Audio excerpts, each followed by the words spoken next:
I'm glad you guys are out here. Something to do till Con Ed gets their act together. What time you got? 6 o'clock news just came on. Must be about 5 after. I brought a radio, but there's no use listening to it. We'll see the lights when they come back on. Sure is hot. Figures this is about the third blackout in the last couple of years. The lights always go out just when you need them. I always get nervous during these things. No air conditioning, no place to get relief.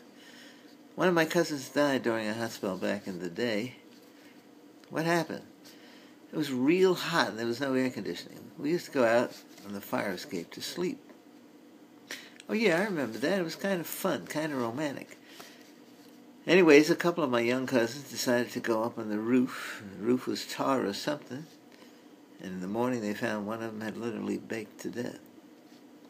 I have some half-baked cousins. Pete, that's not funny. Sorry. That's okay. A lot of people think I made that story up, but it's true. Speaking of hot, did you see where they caught Uday and Qusay and killed them? Uday and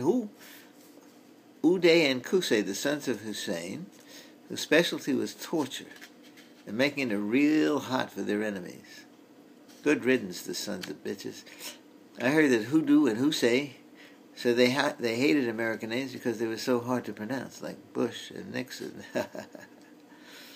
Anyways, I heard that it gets so hot in Iraq that dogs chase cats.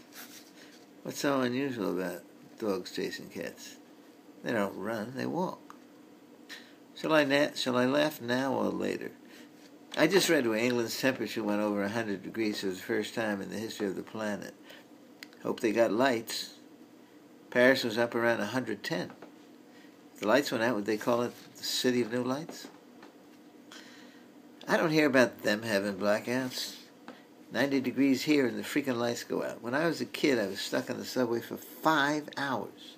Can you imagine being stuck in that hellhole for 5 hours without air conditioning? Talk about hot. Didn't hear nothing for the whole 5 hours. Then a subway guy comes and tells us he's going to lead us to safety. Turns out the ladder going up to West 4th Street was right in back of the train. Took him 5 hours to tell us that. Figures. When we climbed up the ladder to the street, the lights were still out. People with flashlights were directing traffic. I was lucky. Some guy gave me a lift over the Manhattan Bridge. I was living in Brooklyn at the time. On the bridge I could see the train standing there with wall-to-wall passengers still hanging onto the straps. Must have been horrible having to go to the bathroom or whatever. Can you imagine standing for 5 hours, no water, no food, no nothing? I wonder how many people peed in their pants and what that must have been like. Ugh, disgusting. I hope this one doesn't last that long. We're going to need ice. The wine is no longer chilled. Oh, the inconvenience of it all. Marie Antoinette would never put up with this crap. Damn straight. Speaking of Marie Antoinette, do you know why they killed her? Turns out they couldn't find anything on her, so they had somebody testify that she was sleeping with her kids. Off with her head. Really? I think there's only one guillotine left in Paris, in a bar somewhere on the left bank.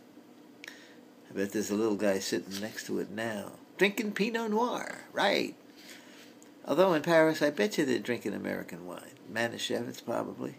Sitting there in their American jeans, listening to Miles. What do they know? They think Jerry Lewis was a great actor. Gave him the Oscar or the Wee-Wee or something. Whew, this heat is getting to me. I got to go inside and get a drink of water. Be right back. Evie, help me. I can't breathe. I'm dying.